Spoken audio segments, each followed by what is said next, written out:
क्या हाल है साथियों, मैं विकास तोमर आपके अपने trustworthy channel study for civil services पे आज आपके समक्ष लेके आ गए हैं 17 मई का करंट अफेयर हिंदी इंग्लिश दोनों ही भाषाओं में यूपीएससी और स्टेट पीसी एग्जामिनेशन से संबंधित प्रीलिम्स और मेंस के लिए जो इंपॉर्टेंट टॉपिक्स हो सकते हैं वो हैं ये। देखिए, स्वामी फंड बनाया गया जिसका फुल फॉर्म है special window for affordable and middle income housing. Mid income housing, ठीक, मतलब एक देखो जो होता है ना, रोटी कपड़ा और मकान और एम्प्लॉयमेंट वाली चीज़, पहला हो गया हाउसिंग, दूसरा आ जाता है एम्प्लॉयमेंट। ब्रिक्स की पहली, याद रखना, पहली जो है एम्प्लॉयमेंट वर्किंग जो ग्रुप हुआ है, ये मीटिंग ईपीएफओ के लिए काफ़ी इंपॉर्टेंट है। इसमें सोशल सिक्योरिटी एग्रीमेंट ये सारे किए गए हैं। तीसरा जो है, चीन ने जुरोंग नाम का रोवर जो है मार्स पे जो है वहाँ पे अब वो पहुँचा दिया है और उसको उतारेगा थोड़े दिन में। और विंच कॉम्बे मेट्रोइड जो है उल्कापिंड, ये आपका जो है कहाँ गिरा है, सारी जानकारी लेंगे इसके बारे में। प्रधानमंत्री किसान सम्मान निधि, बहुत तगड़ा सम्मान इसमें मिलता है किसान को, 6,000 पूरे साल में, ठीक। और आज का जो हमारा जो इम्पोर्टेंट डे है वो है वर्ल्ड टेलीकम्युनिकेशन डे, ठीक, विश्व दूरसंचार दिवस। और यूपीएससी 2021 और ईपीएफओ 2020 का कंप्लीट पेड ग्रुप या फिर सिर्फ टेस्ट सीरीज का पेड ग्रुप आप लोग ज्वाइन कर सकते हैं। ज़्यादा जानकारी के लिए कॉल करिए 8564880530 9696066089 पर, ठीक। देखिए, पहला जो है सिंपल सी बात है, हाउसिंग प्रोवाइड करनी है। हाउसिंग फॉर ऑल वाली जो है चल रहा है कवायद, गवर्नमेंट ऑफ इंडिया की तरफ से मोदी जी का है कि हमें सबको आवाज़ देने हैं, ठीक। हाउसिंग फॉर ऑल, चाहे वो ग्रामीण क्षेत्र हो, चाहे वो आपका शहरी क्षेत्र हो, अर्बन एरियाज हो। तो उसी के एक उसमें क्या हुआ है कि कई सारे ऐसे प्रोजेक्ट थे जो मतलब चालू तो हो गए थे, रेरा के द्वारा वो भी थे, ठीक। आपका रियल एस्टेट वाली है रेगुलेटिंग अथॉरिटी, रेरा के द्वारा जो है वो रजिस्टर्ड थे, चालू थे, लेकिन फंड की कमी की वजह से पूरे नहीं हो पा रहे थे। तो गवर्नमेंट ने क्या कहा कि हम एक स्वामी फंड बना दे रहे हैं, special window for affordable mid income housing fund. इसके जरिए जो है, और ये मिनिस्ट्री ऑफ फाइनेंस के अंतर्गत आएगा ये फंड, और ये जो है आपको बूस्ट करेगा कि आपको किसी के पास जाने, पैसे के लिए जाने की जरूरत नहीं है, आप तुरंत इसको पूरा करिए ये वाले प्रोजेक्ट, और जो लोग हैं उनको आवंटित किया जाए, ठीक। तो ये जो है पहला अभी रेसिडेंशियल प्रोजेक्ट जो था इस फंड ने जिसमें इन्वेस्ट किया था, ठीक, ये आपका जो है मुंबई में है, ठीक। इसका नाम है रिवाली पार्क, सबअर्बन मुंबई में था, ये सबअर्ब में है इसके। तो ये पहला हाउसिंग प्रोजेक्ट था जिसमें कि इस फंड ने इन्वेस्टमेंट किया था, और ये पहला ही फंड है, ये पहला ही प्रोजेक्ट जो है हो चुका है। काफ़ी कम समय में, कोविड के टाइम पे भी इस फंड को जो है पैसा दिया गया था, इस फंड के थ्रू इस प्रोजेक्ट को, और ये वाला जो है कंप्लीट हो गया है काफ़ी कम समय में।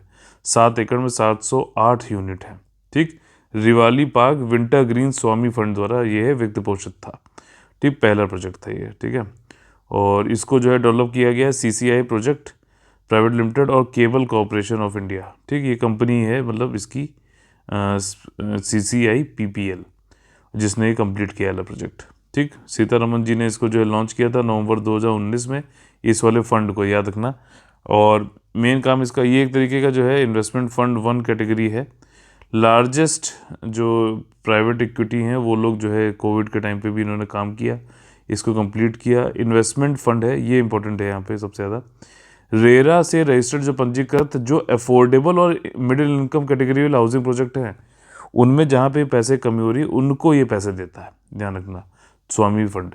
और ये कैटेगरी 2 AIF है, ऑल्टरनेट इन्वेस्टमेंट फंड है, सेबी के साथ में रजिस्टर्ड है ये, ठीक। डेफ फंड है, मतलब लोन फंड है, और सेबी के साथ रजिस्टर्ड है, लोन देती है, ध्यान रखना। जो सीसीआई ऊपर वाले थे जिन्होंने लिया था, एक तरीके लोन लिया था इन्होंने, उनको वापस करना पड़ेगा। पैसा तो मिल रहा है लेकिन पैसा फ्री में नहीं है, ब्याज देना पड़ेगा। और कई सारे प्रोजेक्ट इन्होंने दिए हैं, करीबन ये जो है इस फंड के जरिए 1 लाख से ज़्यादा होम जो है दिए जाएंगे।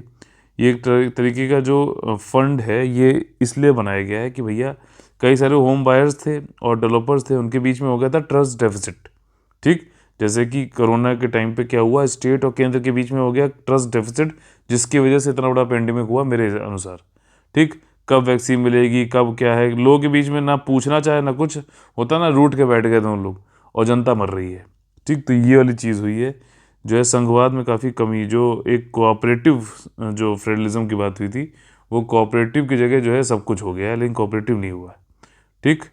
तो तो ये चीज़ है। तो यहाँ पे ट्रस्ट डेफिसिट जो है हाउस बायर्स और डेवलपर्स के बीच में भी था कंस्ट्रक्शन के, और जहाँ कंप्लीट करना था कंस्ट्रक्शन वहाँ नहीं हो पा रहा था पैसे की कमी की वजह से, तो वहाँ स्वामी फंड पैसा दे रहा है।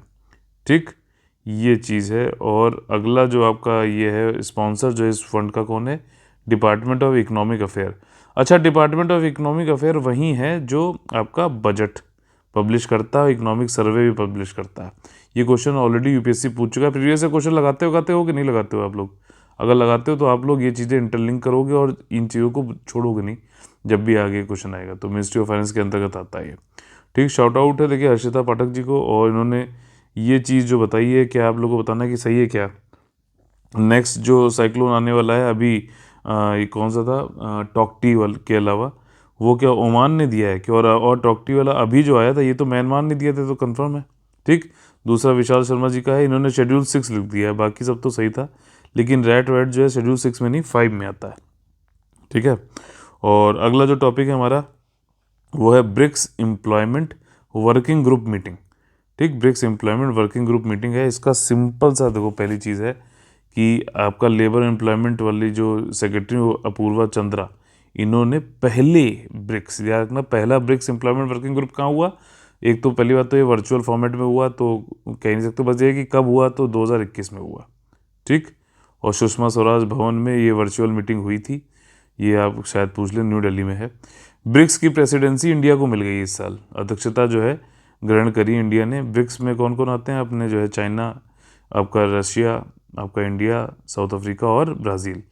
ठीक, इस वाले जो ये वाला सबमिट हुआ है, ये मीटिंग हुई है, इसका मेन उद्देश्य है सामाजिक सुरक्षा की जो समझौते हैं उनको बढ़ावा देना।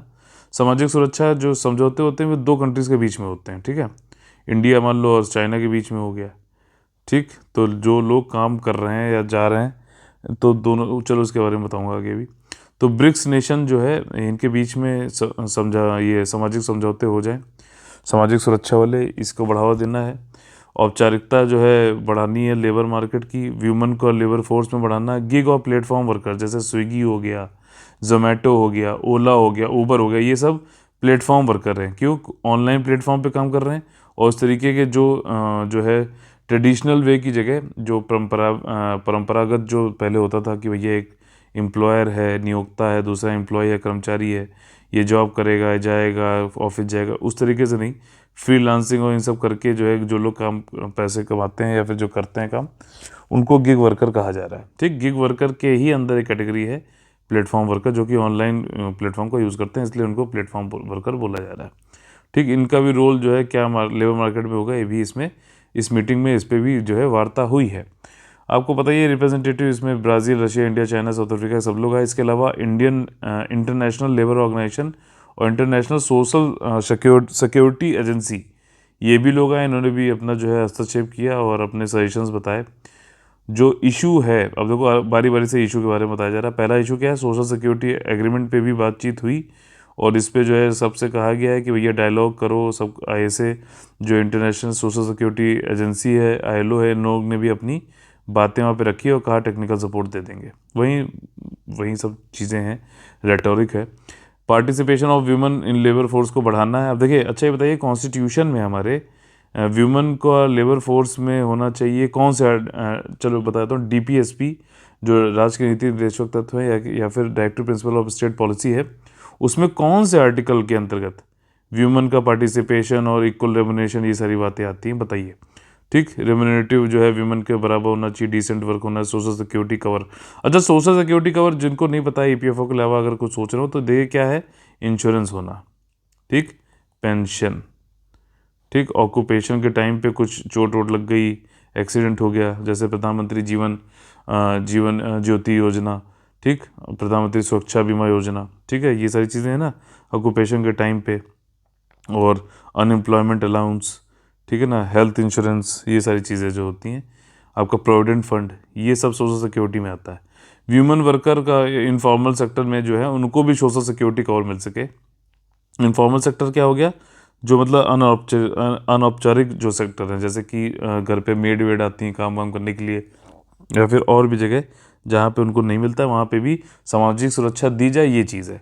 गिग और प्लेटफॉर्म वर्कर्स का भी जो है रोल लेबर मार्केट में पहचाना जाना चाहिए, क्योंकि इसमें डिजिटल लेबर प्लेटफॉर्म बहुत तेज़ी से बढ़ रहे हैं, प्रोलिफरेट हो रहे हैं, और इसकी वजह से जो लेबर का जो है ट्रांसफॉर्मेशन हो गया है पूरी दुनिया में। ठीक, तो उनको किस तरीके से प्रोटेक्शन सोशल सिक्योरिटी वाला मिलना चाहिए, कैसे मेंबर नेशंस इसको फॉलो करें, ये सारी बातें हुई हैं। सोशल सिक्योरिटी जो सामाजिक सुरक्षा समझौता है, इसमें यही है कि दो पक्षीय होता है, इंडिया और फॉरेन कंट्री के बीच में होगा। और इसमें जो वर्कर्स जो जा रहे हैं, जैसे इंडिया से मान लो केरला से कोई वर्कर गया सऊदी अरेबिया में, ठीक, तो वहाँ पे जाके उसके क्या क्या जो है अधिकार होने चाहिए, उसको जो है वो लोग सैलरी उसको जो दे रहे हैं, सैलरी से कुछ हिस्सा मान लीजिए प्रोविडेंट भविष्य निधि में रख रहे हैं, तो वो कहाँ पे उसको यूज़ होगी, सऊदी में हो जाएगी कि इंडिया में होगी। तो यही इसका अगला भी है कि अवॉइड किया जाता है डबल कवरेज। ऐसा तो नहीं होना चाहिए कि उसको इंडिया में भी उसको जो है वो मिले और जो है सऊदी में भी मिले, कहीं एक पे मिले। ठीक, तो ये समझौते में लिख दिया जाता है कि हम यहाँ पे हम इंडिया, जो भी इंडिया से जाएगा वर्कर उसका इंडिया में करेंगे। ठीक, इंडिया में उसको सामाजिक सुरक्षा वाली चीज़ें मिलेंगी। तो ये सारी चीज़ें, डबल कवरेज ना हो, इक्वलिटी और ट्रीटमेंट हो वर्कर का, चाहे जहाँ जा रहा है वहाँ पे भी एज ए इक्वल ट्रीट हो। जैसे इंडिया वाले यूएसए में अगर जाके वर्क कर रहे हैं तो उनको ऐसा नहीं है कि हम उनको ये समझे कि ये जो है इक्वल नहीं है और नीचा समझे उनको। ठीक, तो ये ये सोशल सिक्योरिटी वाले समझौते होते हैं, उसमें लिखा जाता है इंडिया ने 18 जो है सामाजिक सुरक्षा वाले समझौते कर रखे हैं। ब्रिक्स आपको पता ही है, Brazil, Russia, India, China, south Africa. अभी इंडिया जो है प्रेसिडेंटशिप आ गया है 2021 में, और ये काफ़ी जो क्षेत्रीय उसमें ब्रिक्स के जो मेंबर हैं अपना जो है इन्फ्लुएंस रखते हैं, प्रभाव रखते हैं। 2009 में जो ये लोग मिले थे, गवर्नमेंट ऑफ ब्रिक्स स्टेट के फॉर्मल समिट, औपचारिक जो है समिट चालू हुआ। अभी रशिया ने 2020 में 12वां जो है ब्रिक्स समिट किया था। पहला भी रशिया में ही हुआ था, याद रखना, वाई नाम से एक जगह थी, उसका नाम आप लोगों को बताना है। इंडिया में कब कब हुआ और कौन कौन सी जगह हुआ ये बताइएगा। कोविड-19 पेंडेमिक की वजह से वर्चुअली हुआ था। ठीक, अगला जो हमारा टॉपिक है स्पेस साइंस से है। देखिए, चाइना का जुरोंग रोवर है। अब समझना, चंद्रयान, इसको कंपेयर करके पढ़ते हैं ताकि इंटरलिंकिंग करके हम लोग जो है एग्जाम में अच्छे से अच्छे पॉइंट्स लिख सकें, या फिर हो सकता है ये पूछ ले। चंद्रयान 2 जब भेजा गया था, हालांकि वो फेल हो गया था, सॉफ्ट लैंडिंग नहीं हो पाई थी अच्छी सी। उसमें भी क्या था, एक तो ऑर्बिटर था। ठीक, ऑर्बिटर क्या करता है कि जो कोई वो है, कोई जैसे मून हो गया या फिर मंगल ग्रह हो गया, तो उसके ऑर्बिट में चक्कर लगाता रहेगा। दूसरा होता है लैंडर, ये जो है उतर जाता है उस पे, प्लैनेट पे या फिर सेटेलाइट पे, जैसे मून है। ठीक, और तीसरा होता है उसी के अंदर से निकलता है रोवर। रोवर जो है वो घूमता है इधर उधर। ठीक, जाके जैसे अभी नासा ने कौन सा एक जो है उतारा था मंगल पे, उसका अभी मैंने पढ़ाया भी था आप लोगों को, जो हवा में उड़ता है हेलीकॉप्टर की तरीके से, उसका क्या नाम है बताइए। ठीक, तो तीसरा होता है रोवर। तो अब ये उतर के और जो है जाके जगह अलग अलग जगह पे जाता है, वहाँ पे जाके फिर जो है वो जांच वाँच करता है, ये सारी चीज़ें, कैसे रॉक वॉक को जहाँ छानबीन ये सब करेगा। तो यहाँ पे जो है लैंडर का नाम था विक्रम। चंद्रयान 2 की बात कर रहे हैं, कि एक्स्ट्रा पॉइंट मैं आप लोगों को बता रहा हूँ ताकि यहाँ पे आसानी से, क्योंकि ये थोड़ा सा आपका सुना हुआ होगा। और रोवर का नाम था वहाँ पे प्रज्ञान। चंद्रयान 2 की बात हो रही है। ठीक, लेकिन यहाँ पे रोवर का नाम जो है, जो उतर के जाएगा अभी थोड़े दिन पे, उसका नाम है जुरोंग। ठीक, और जो ये पूरा मिशन था, अब देखो चंद्रयान मिशन का नाम था, ठीक, वैसे यहाँ पे जो मिशन है पूरा स्पेसक्राफ्ट जो है, उसका नाम है तियानवन 1। और जो रॉकेट इसको लेके गया था उसका नाम था लॉन्ग मार्च। ठीक, लॉन्ग मार्च, जिन लोगों ने वर्ल्ड हिस्ट्री पढ़ी हुई है उनको पता होगा। इनके यहाँ जो ये बंदा था, क्या नाम है उसका, माओ जेडोंग, इसने जो है चालू किया था वहाँ पे लॉन्ग मार्च, और फिर जो है लोगों का मतलब को भड़काया था कि कम्युनिज्म को ये करो, कम्युनिज्म रहना चाहिए, सारी चीज़ें हैं। खैर, तो वो चीज़ है। तो ये यहाँ पे दोनों में कंपैरिजन आपको समझ में आ गया। तो ये चीज़ हुई है ત્યાં। अब ये जुरोंग रोवर जो है चाइना का, ये रेड प्लैनेट जो मंगल ग्रह है उस पर जाके और वहाँ पे जो है उसकी छानबीन करेगा रॉक्स वॉक्स का। और ये चाइना जो है इस प्रकार से दूसरा कंट्री बन गया है। पहला कंट्री कौन है, यूएसए, और यूएसए के पास एक नहीं चार चार रोवर वहाँ टहला रहा है। यूएसए यार बहुत पहले चला गया था, 1976 में ही पहुँच गया था मंगल पे, मतलब उसने रोवर उतार दिया था, ये समझ रहे हो, बहुत बहुत पहले। तो ये सारी चीज़ें, और मार्शियन का एटमॉस्फेयर क्या है, वहाँ का वातावरण, जियोलॉजी क्या है, ठीक, रॉक साइंस, ये सब कुछ देखेगा। ये तियानवन जो है मार्स का डेब्यू हो गया, ऑर्बिटर लैंडर रोवर की बात है। ऑब्जेक्टिव वही है, एटमॉस्फेयर को और सॉइल रॉक, और ये वाटर क्या रहा है, कि लाइफ रही है कि नहीं रही है, ये सारी चीज़ें हैं। अच्छा ये देखिए चाइना के मैप बना हुआ है, ये साउथ चाइना के सी के पास में हैनान, ये वेंचांग लॉन्च बेस है, वहाँ से इसने लॉन्च किया है चाइना ने। ये वाला लॉन्ग मार्च 5 जो है, ये वाला जो है ये स्पेसक्राफ्ट, ये आपका लॉन्चर। तो एक चीज़ मेरे आप लोग से क्वेश्चन पूछना था कि ये बताइए कि ये विषुवत रेखा के पास में ही क्यों बनाते हैं जो लॉन्चिंग स्टेशन होते हैं, ऐसा क्या है? ठीक, थोड़ा सा डीप का क्वेश्चन है लेकिन ज़रूर आप लोग को आता होगा। Why near equator? जैसे हमारे यहाँ भी देखो ना कि श्रीहरिकोटा है, ठीक, पहले हम लोग जो है केरला के पास में उड़ाते थे, जो पहला उड़ाया था। ठीक, आपका जो है और भी जो जगह है ज़्यादातर विषुवत रेखा के पास में ही होती है, इक्वेटर के पास में। ऐसा क्या है? ठीक, और एस्केप वेलोसिटी क्या होती है ये भी आप लोग को बताना है। पहले मैं पूछ चुका हूँ, फिर से आप लोग को क्वेश्चन पूछ रहा हूँ ताकि ये वाली चीज़ें अगर आए इस टॉपिक से रिलेटेड बैकग्राउंड से अगर पूछे भी तो आपका हो जाए बस क्वेश्चन, ये मेन चीज़ है। ठीक, तो ये सारी चीज़ आपको समझ में आ गई। चाइना का जो स्पेस क्राफ्ट है ये कहाँ पे उतरा है लैंडर? ये आपका जो है ये नदर्न हेमिस्फीयर में, उत्तरी गोलार्ध में उतरा है चाइना मतलब मंगल के। और इसको जो बोला जाता है जिस जगह पे उतरा, उटोपिया प्लेनेटिया, ठीक, प्लेनेशिया बोल सकते हैं। उटोपिया का मतलब आप लोगों को पता होगा, एक होता है यूटोपिया, एक होता दूसरा होता है डिस्टोपिया। ठीक, ईपीएफओ वालों के लिए है ये कि यूटोपिया में क्या होता है कि सब कुछ बढ़िया है, बिल्कुल बेहतरीन, राम राज्य जैसे बोलते हैं हमारे यहाँ। ठीक, तो वैसे उटोपिया, और डिस्टोपिया उसका उल्टा हो गया। चाइना का जो मार्स मिशन है ये आपका 2020 जुलाई से जो है ये लॉन्च हुआ था, और तियानवन मिशन का नाम है। जुरोंग जो है इसका वो है, रोवर है, गोल्फ कार्ट साइज़ का है, छोटा सा है। और मार्स का जो है ये फरवरी में हो गया था। ये सारी चीज़ें हैं, 2 साल लगे। और जर्नी जो है सन और के बीच में इसका एम है, ये 90 दिन तक ये रहेगा रोवर और स्टडी करेगा एटमॉस्फेयर और जियोलॉजी को। जुरोंग रोवर जो है इमीडिएटली बाहर नहीं निकल जाएगा, थोड़े दिन रुकेगा, उटोपिया प्लान में जो है लैंडर के थोड़े दिन घूमेगा, फिर वो देखेगा जहाँ पे उसको लगेगा कि हाँ ठीक ठाक है, वहाँ पे इसको उतारेगा। ठीक, अब देखो यूएसए की बारी आई कि कितने रोवर हैं भाई साहब के, देखो कि यूएसए का परसीवरेंस है, क्यूरियोसिटी रोवर है। ठीक, इसके अलावा नासा का स्पिरिट रोवर है, अपॉर्चुनिटी रोवर है, मतलब इसने तो लग रहा है वहाँ पूरी प्रयोगशाला ही खोल रखी है। ठीक, और ये राडार जो है, पर्पस ऑफ द राडार, ये देखेगा कि एंशियंट लाइफ वहाँ पे कभी रही है या फिर पानी वानी कभी रहा है पहले कि नहीं रहा है। ठीक, और कौन सी और कंट्रीज़ हैं जिन्होंने अपने रोवर सेंड किए भैया, अभी तो बताया नासा। ठीक, कौन कौन से हैं देखो, परसीवरेंस, क्यूरियोसिटी, स्पिरिट और अपॉर्चुनिटी। ठीक, और चाइना ने अभी मतलब ये पहली बार ये डिप्लॉय किया है, इससे पहले 1976 में नासा पहुंच गया था यार, वाइकिंग 1 रोवर था नाम से।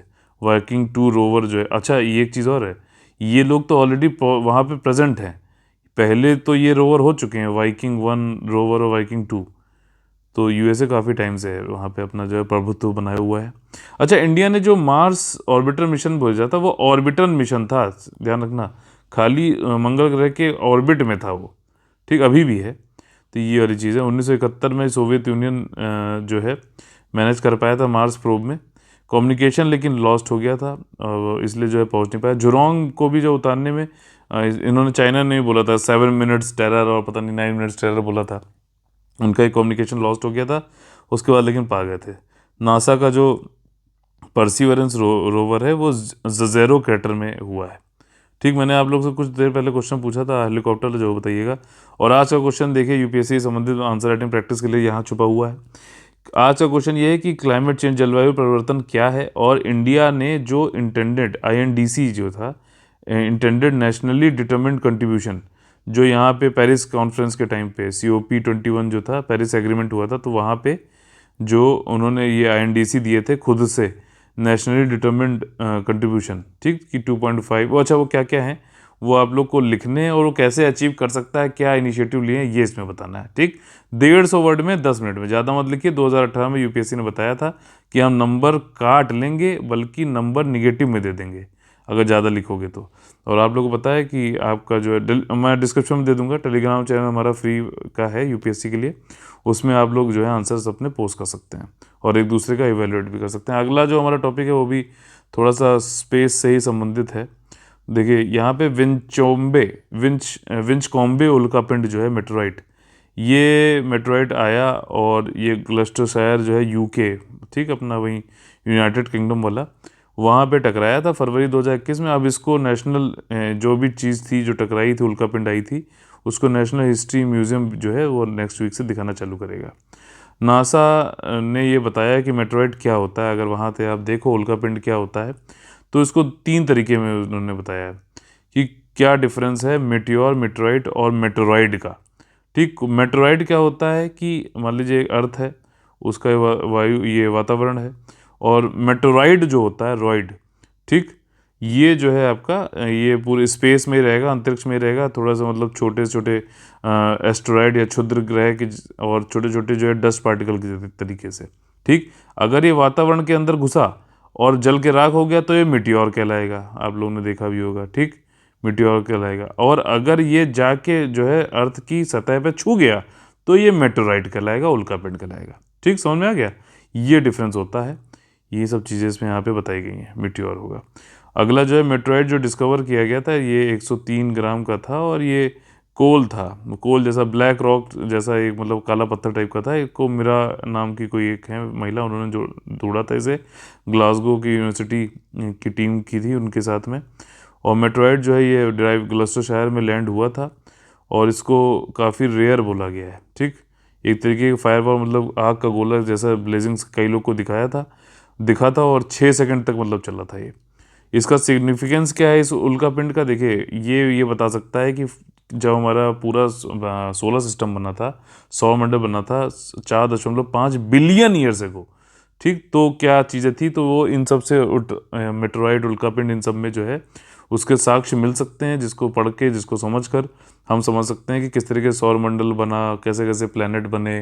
ठीक, ये सारी चीज़ें स्पेस एजेंसीज जो हैं इसीलिए जो है एस्टेरॉइड पे भी मिशन भेजते हैं। और अभी कौन सा मिशन हम लोगों ने पढ़ा था, बेनू पे गया हुआ था ना, वहाँ से पत्थर लेके आ रहा है, बताइए मिशन का नाम, नासा ने भेजा है। विचकॉम्बे जो है ये इसलिए भी सिग्निफिकेंट है क्योंकि 30 साल बाद ये मतलब ये रिकवर हुआ है मेटेराइट। और कार्बोनेशियस मेटेराइट जो था, ये क्या, ये मतलब कार्बोनेशियस मेटेराइट की कैटेगरी का है, मतलब कार्बन युक्त है, इसमें कार्बन है और ये बहुत ही मतलब रेयर होता है। ठीक, 65,000 अगर नॉन उल्कापिंड है तो उसमें 1000 सिर्फ कार्बन युक्त वाले होते हैं। नासा का देखो, मैंने भी आप लोग से पूछा था कि बेनू एस्टेरॉइड से नासा का ओसिरिस रेक्स जो मिशन है वो रॉक वॉक वापस लेके आ रहा है और 2023 तक पहुंच जाएगा और उस फिर शोध वोध होगा, पता किया जाएगा कि भैया पहले क्या था, कैसे दुनिया में जो है प्लैनेट वैनेट बने। ठीक, एस्टेरॉइड बेल्ट से। और इसके अलावा जो मिशन एक और है जो कि हायाबूसा 2 नाम से मिशन है, जो भी लाएगा अर्थ पे आएगा वापस, दिसंबर आ गया था, मतलब दिसंबर 2020 में। बताइए किस कंट्री का ये वाला मिशन था? नाम से खैर समझ में आ रहा होगा, हायाबूसा 2। ठीक, तो ये हमारा जो है अगला टॉपिक था। और नेक्स्ट टॉपिक जो हमारा है, प्रधानमंत्री किसान योजना। ठीक, किसान सम्मान निधि, प्रधानमंत्री किसान। अब देखो इसमें क्या होता है, मोदी जी ने अभी इसको जो है 8वां इंस्टॉलमेंट दे दिया है। करोड़ों रुपया खर्च हो रहा है हर साल। जो है पहले जब लॉन्च हुआ था, तब जब 2019 के चुनाव थे, उसके पहले जब अंतरिम जो बजट आया था तो उसमें पीयूष गोयल जी ने इसको लॉन्च किया था, इस निधि को, इस स्कीम को, फार्मर्स का वोट खरीदने के लिए, सीधी सी बात है। और इसमें क्या हुआ था कि 6,000 रुपये देने हैं गवर्नमेंट को, देने हैं, और वो भी 4 महीने में 2-2 हज़ार, 4 महीने में 2-2 हज़ार। तो इसका कुछ नहीं होता है अगर देखो तो आप 6,000 रुपये, और किसको, जो लघु और सीमांत वाले जो फार्मर्स थे, जिनके पास 5 एकड़ से कम ज़मीन थी, उनको। अब इसमें एक चीज़ समझना, 17 रुपये शायद मैंने कैलकुलेट किया था पहले, तो अभी शायद मुझे याद आ रहा है, 365 दिन से अगर डिवाइड कर लो, 17 रुपये प्रतिदिन है। क्या होता है यार इतने में, बताओ। और इन लोग का मतलब कहना है कि पीएम किसान में निधि से ये लोग अपना उर्वरक खरीदेंगे, ये सब खरीदेंगे, वो खरीदेंगे, बोरियां ही यार 11-1100 रुपये की हैं। ठीक, तो कुल मिला के ये होता है, जिस दिन ये 2,000 रुपये का नोट आता है किसी के यहाँ, वो सीधे ठेके पे दिखाई देते हैं, वहीं खड़े मिलते हैं।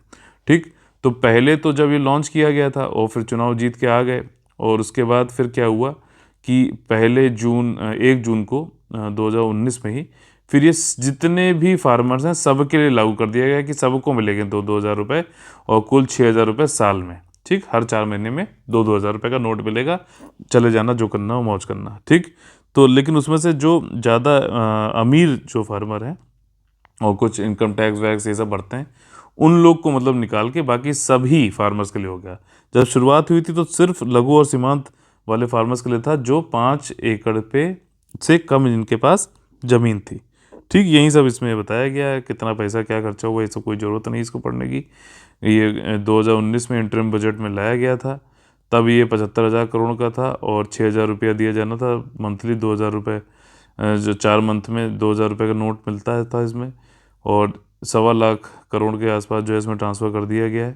पहले सिर्फ 2 हेक्टेयर यानी कि 5 एकड़ से कम ज़मीन वालों के लिए थे, लेकिन 1 जून 2019 को जो है सभी फार्मर्स के लिए इसको कर दिया गया, चाहे कितनी भी उनके पास जो है लैंड होल्डिंग हो। लेकिन इसमें जो अमीर जो फार्मर्स हैं उनको एक्सक्लूड निकाल दिया गया, जो इनकम टैक्स पेयर हैं और असेसमेंट ईयर देते हैं या फिर कोई प्रोफेशनल है, ये सारी चीज़ें हैं।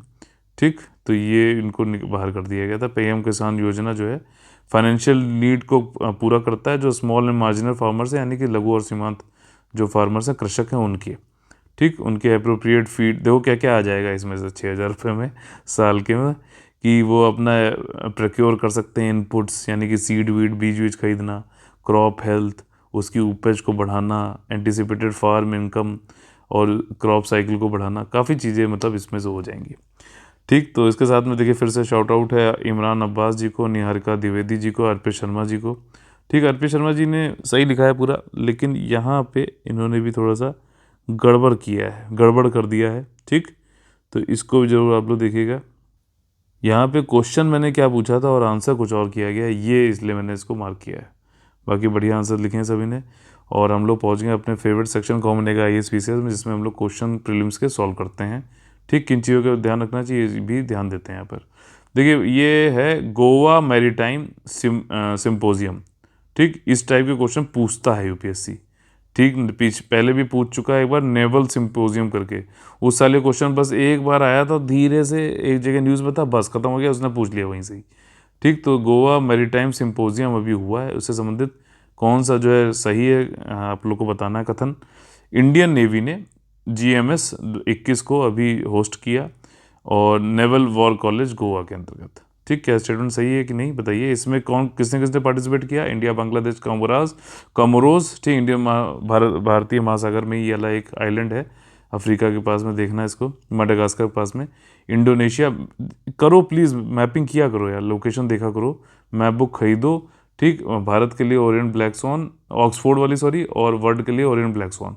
Madagascar, Malaysia, Maldives, Mauritius, Myanmar, Seychelles, आपका सिंगापुर, आपका श्रीलंका और थाईलैंड। अच्छा, सेचल्स जो है दुनिया में सबसे ज़्यादा जो है आपका तेज़ी से वैक्सीन और सबसे ज़्यादा परसेंटेज ऑफ वैक्सीन जो है लगाने वाला देश हो गया है।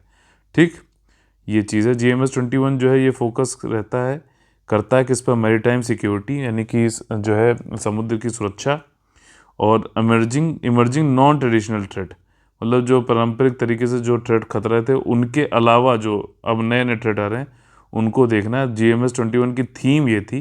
ठीक, a case for proactive role of IOR यानी इंडियन ओशियन रीजन नेवीज़, जो यहाँ की नेवीज़ हैं उनका पहले से मतलब तैयार रहे, ठीक, सक्रिय भूमिका में आ जाए। तो ये तीनों ही एक्चुअली स्टेटमेंट सही हैं और ये इंपॉर्टेंट है। इसमें कौन कौन पार्टिसिपेट कर रहा है उसके नाम, ठीक, कौन नहीं कर रहा है इस रीजन में उसका जरूर रख लेना, कौन दिख रहा है ना, कौन नहीं कर रहा है इसमें से, पढ़ पा रहे हो ना। तो ये सारी चीज़ें हैं, और जो है क्या थीम थी ये भी देख लेना, सारी इसमें सही है।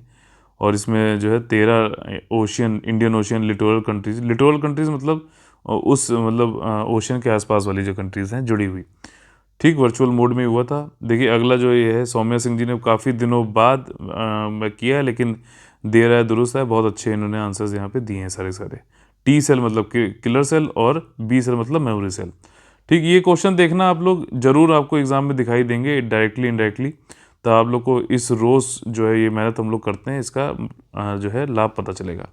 देखिए रेड ईयर्ड स्लाइडर नाम से एक जानवर होता है, इसकी फ़ोटो मैंने यहाँ पे लगाई है, ये देखिए कितना सुंदर सा है। ठीक, टर्टोइज है, आप लोग समझ गए होंगे। इससे संबंधित जो है कौन कौन से कथन सही हैं बताना है। देखिए रेड ईयर, कान जो है इसके लाल हैं, स्लाइडर इसका नाम, इसकी यहाँ रेड स्ट्राइप होती है उससे इसको मिलता है। ठीक, तो स्टेटमेंट सही है कि नहीं बताइए। ठीक, ट्रू पूछा गया। ये नेटिव होता है पाकिस्तान और नेपाल का। ठीक, अब इसमें देखो गड़बड़ ये है कि पाकिस्तान का तो चलो मान सकते हैं, लेकिन ये टर्टल क्या नेपाल से होगा जब समुद्र से जुड़ा ही नहीं है? तो एक्सट्रीमली पॉपुलर पेट है और ये लो कॉस्ट में मिल जाता है वहाँ पे। तो दूसरा स्टेटमेंट गलत है, दूसरा गलत है, ये गलत है, ये गलत, सी ऑप्शन यहाँ पे सही हो जाएगा। ठीक, एलिमिनेशन मेथड कहते हैं इसे। On the flip side grow, ये बहुत तेज़ी से बढ़ता है और virtually leaves nothing for the native species to need.